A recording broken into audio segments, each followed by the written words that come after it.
Alright, today the movie is Angels in the Outfield, released on July 15th, 1994. Welcome to Brandon at Random Reviews, covering one unsystematically chosen movie at a time. This is actually a remake of the 1951 film of the same name, directed by William Deere. The cast we have Joseph Gordon-Levitt as Roger Bowman, Danny Glover as George Knox, Tony Danza as Mel Clark, Christopher Lloyd as Al the Boss Angel, Matthew McConaughey in an early post-Dazed and Confused role as Ben Williams, and a very early Adrian Brody as Danny Hemmerling. For the plot synopsis, a desperate boy's recently widowed father abandons him and suggests the only way they'll ever be a family again is if the California Angels baseball team wins a pennant. So he prays to his god to turn the pro baseball team around instead of pointing out that this whole thing is pretty fucked up. Alright guys, let's just dive right into this motherfucking movie. This movie kicks off with Jogo's character Roger and his friend JP riding bikes and delivering exposition about how Roger's mom died and went to heaven, and he comes home to his dad, who is literally signing guardianship release papers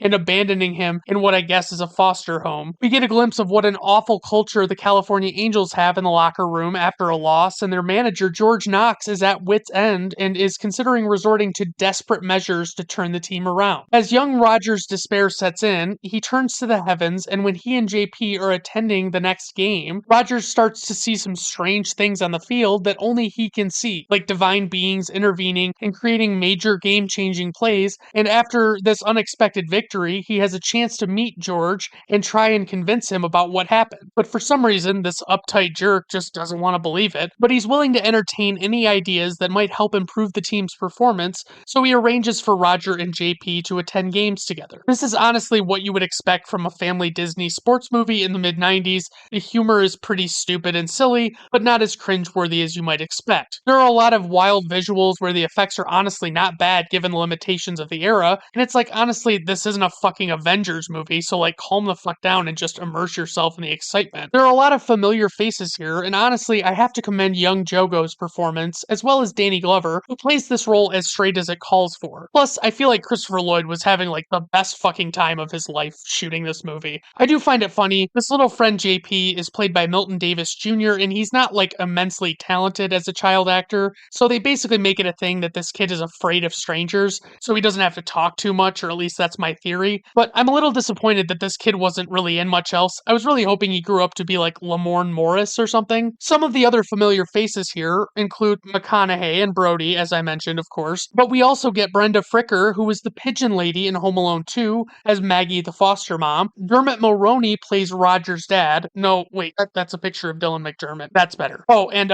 Neil McDonough plays one of the pitchers. He's been in stuff. That's fun. The message of this movie is universal for those of us who are grieving the early loss of their mother and being abandoned by their father, who makes some off-the-cuff baseball reference intended to insinuate that he's leaving forever. The sentiment gets taken way too literally, and God actually has to intervene. Like, come on, guys. We've all been there at some point. Alright, on to ratings. IMDb 6.2, Letterboxd 3.0, Rotten Tomato critic score 31%, Rotten Tomato audience score 49%. Personal rating 3.5 out of 5 stars. This is honestly an innocent, enjoyable enough movie, and I seem to remember enjoying it a lot as a young sports fan in the 90s. I don't have kids, but I think this is a fun family flick to watch if you've already watched The Sandlot a bunch and need a change of pace. This movie was always unavailable on streaming, and knowing this, I got it cheap on DVD at a garage sale a while back. Then of course they recently added it to Disney Plus for the 30th anniversary, so that's pretty neat and doesn't feel like I threw $3 down the drain at all. Alright everyone, thank you for stopping by. I do appreciate it. Have a good rest of your day. Bye now.